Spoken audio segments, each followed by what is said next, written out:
Hey there guys! Today I wanted to update you on my summer reading. So my last reading update has been in May because I have been moving, so I've been really stressed. I had a lot of other stuff to do, so I didn't get around to too much reading in the last couple of months. Also, I did a separate video for the Booktubeathon, which took place right at the end of July and the beginning of August. I'm not going to mention those books today because, as I said, I've already done a wrap-up for that, so you can go and check it out if you want to. But I've read 7 books for Booktubeathon, which was really exciting because that's like the main goal with this kind of readathon. So today I want to talk about some books, some movies, some TV shows that I have consumed throughout this summer, so in June, July and August. And also, yeah, just update you a little bit so you know what's been going on. The first book I wanted to talk about is one that I have listened to on audiobook, but since I also bought the physical copy because I want to reread this, and that is Call Me By Your Name by Andre Akiman? I don't know how to say the last name, sorry. I still have not watched the movie, which bothers me a little bit because I really wanted to read this book and then watch the movie. But yeah, I just haven't gotten around to it yet. So I listened to this on audiobook, which for me personally was not the best choice. English is not my mother tongue, so sometimes it is hard for me to listen to very well-written literary fiction books on audio, and this is definitely that. It has an absolutely amazing writing style. I was drawn into it from the first page, and I really loved this story about this boy who is in Italy for the summer with his family, and he doesn't really know what to do with himself. He's kind of bored, but then there is this man who comes to visit and they kind of have a weird relationship. So I took a lot from this book. I really enjoyed it, even though there were a few scenes that were a little bit too graphic and a little bit too sexual for me personally, because I'm not always comfortable with reading such things. But still, this book, just the main messages really got to me. Also, I liked the bi representation, not that there are any labels really mentioned, if I remember correctly, but you can kind of pinpoint the sexualities of the people involved. So yeah, overall, I absolutely love this. So in the end, I decided to give this book 4.5 stars just because, as I said, some scenes were a little bit over the top for me, but I'm definitely going to reread this as a physical book, and I'm also planning on annotating it. Now, the next book I wanted to talk about is Circe by Madeline Miller. I could not wait to get my hands on this book. This is a kind of retelling or reimagining of the life of Circe, which was, I think, the first witch in like European mythology. Sorry. So Circe is the daughter of, what's his name? Helios, the god of the sun, and he's a titan. And if you know something about Greek mythology, the Titans were kind of ruling over the world until Zeus took it upon himself to end their reign and to himself become the great god of the world. So yeah, Circe is not the favorite child of Helios because she is not pretty. But she soon discovers that she has special abilities and she has a very different interests in the world. She doesn't want to live like her cousins and sisters who are all beautiful but kind of dumb, and so she she grows up to be a very independent woman, even though she struggles a lot. And I don't know, I really like this book. I don't know whether I like this as much as I wanted it to. I think there was just a little bit missing, but overall I think this is a fantastic book. I also gave this 4.5 out of 5 stars. I loved Circe as a main character, especially at the later chapters, and I don't know, just there was a lot to take from this book about being a woman and being a woman with powers especially, and yeah, I enjoyed this. What can I say? The next book I've read I don't have with me right now because I got it from the library, but it was Ancillary Sword, I think, by Anne Leckie, which is the second book in that series. This series is all about a a artificial intelligence. She once was a ship, but the ship kind of got destroyed and now she's living in a body of one of the ancillaries. And yeah, she's basically kind of, I don't know, she looks quite human to people and she is very good with acting like human, but she still is just an artificial intelligence.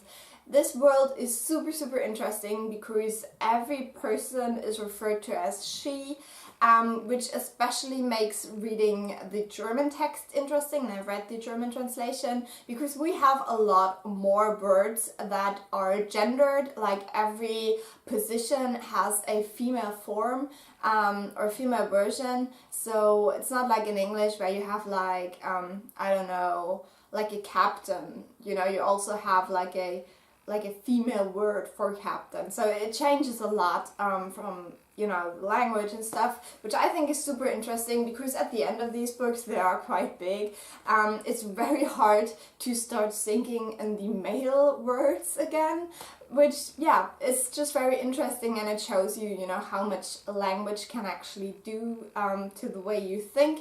So with most of these characters, you never know what gender they are because this artificial intelligence is actually really bad at recognizing which gender people are. She can do it, but sometimes she's wrong, and there is one instance in the second book where she is wrong and everyone's like, what? Because there's like this little subgroup on a planet who are still living in the kind of language that we live in, like you have a grandpa and stuff like that, so gendered versions of these words. I don't know how to explain it.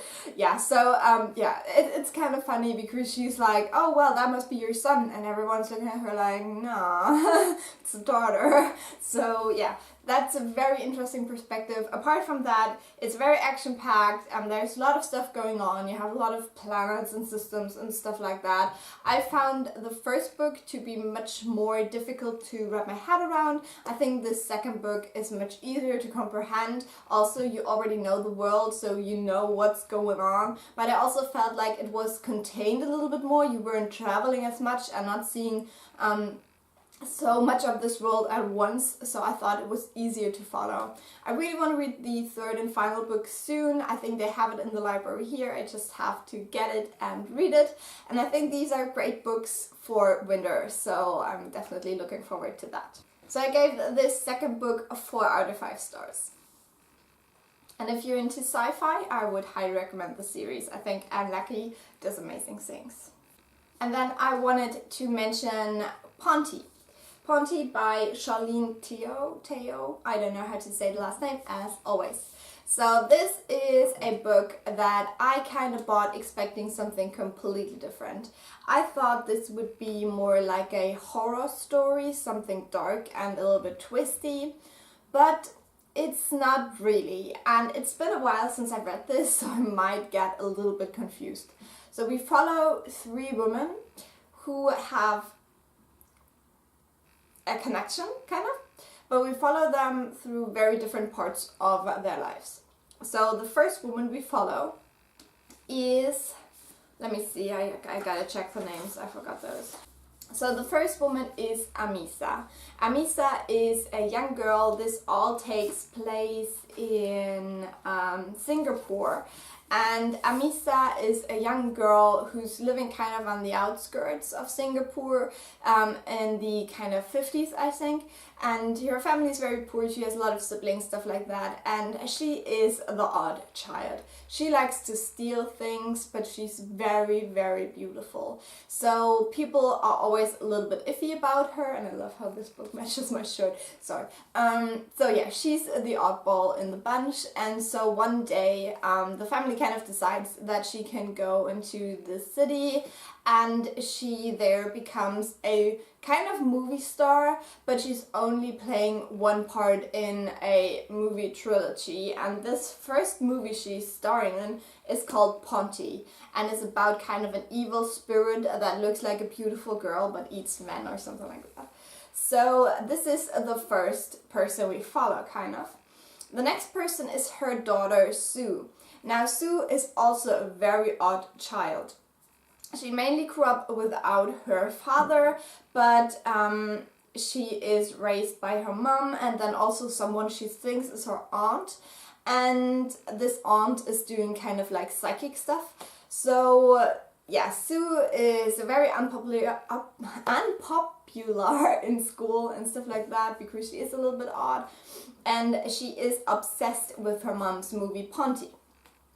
And yeah, we follow that storyline a little bit, like a very distinct part of her life in the 2000s. And then we also meet one friend of Sue, which is called Cersei, funny enough, because I read this right after Cersei. And she is also a very weird character in her childhood.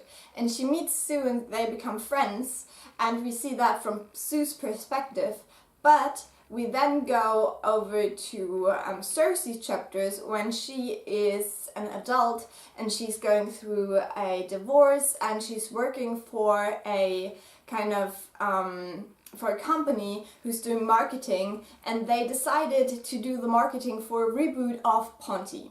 And so it all kind of ties together, but you have no clue what the book is trying to tell you. It's very confusing, and I think I really showed that with my kind of synopsis because, yeah, this is again Asian literature, and so far I have had no luck with like Asian authors. Like, I have read The Vegetarian and it was like a 3-star. I had no idea what it was trying to tell me.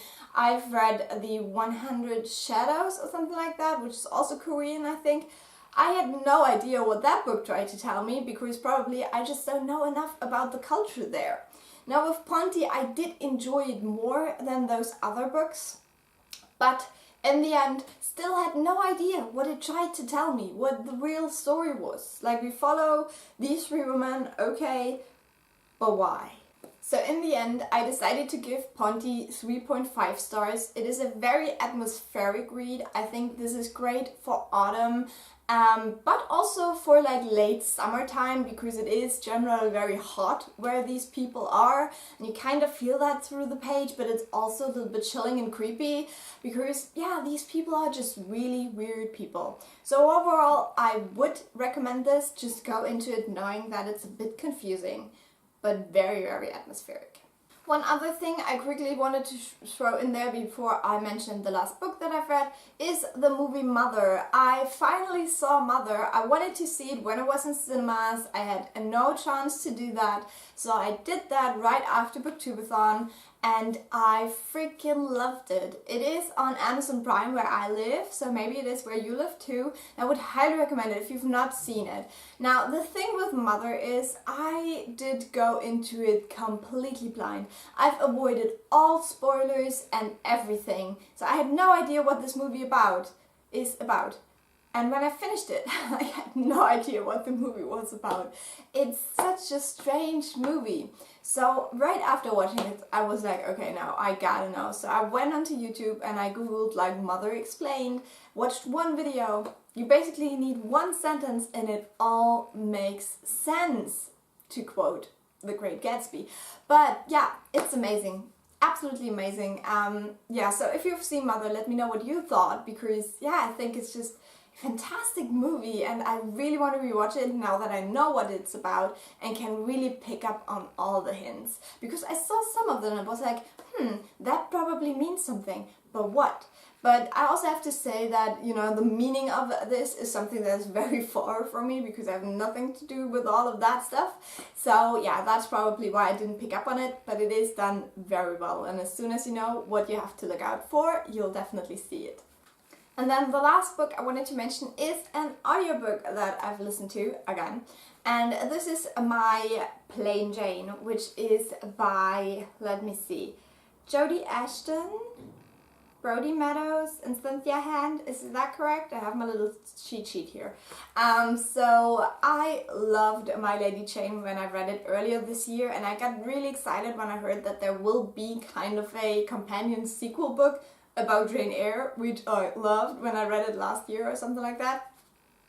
So I was really excited for this book. I knew I wanted to listen to it on audio because the audiobook of My Lady Jane was like the best thing I've ever listened to. My Plain Jane actually was a little bit disappointing. I think that it could not live up to the first book. Gave it 4 stars. It was still absolutely entertaining and I really liked it. But you know, with My Lady Jane, it had so much more, I feel. It had this great it had this great meaning, you know, with the, what were they called? With the 2 types of people, the ones that can turn into animals and the ones that cannot, which was actually a religious thing in the real history, and that kind of thing, it just made it so much more interesting, I feel like. With My Plain Jane, I still liked the idea. I still really liked how we got all the major plot points of Jane Eyre, but the ways we reached them were completely different. I love that, and yeah, I don't know. I did like kind of the descriptions, but I also felt like in that first book, My Lady Jane, they broke the wall to the reader a lot more. With this book, I wanted it to be a little bit more where they just chirp in and they're like, yeah, we know that's not quite accurate, but we'll still roll with it or something like that, you know. That just makes it so much more fun in my opinion. But yeah, I don't know. I still enjoyed it. It's very entertaining. I loved Helen. She's my favorite character, and I did have some tears in my eyes at the end and stuff like that. But yeah, I just wanted it to be a little bit more. I am very excited for the next book, which is also going to be a companion. I think it's My Calamity Jane, and I have never heard of this woman before that it's based on. Same thing with My Lady Jane. I knew nothing about that woman in history, so I think the next book might be even better again, so I'm very, very much excited. So I think this is all I wanted to talk about. This video is probably like hours long because they always end up so long. Like, why am I talking so much? But I hope you still enjoyed it and you're caught up with my reading now. I can promise you that September will be much, much better because I have already started off strong because I am on holiday right now, so I get lots of reading done. I'm really excited. Yesterday I finished To All the Boys I've Loved Before by Jenny Han, and I want to watch the movie soon and also read the sequels, but they're sold out everywhere. Like, what's going on? Yeah. So I hope you stay tuned for my next bookish video soon, and have a great day. Bye!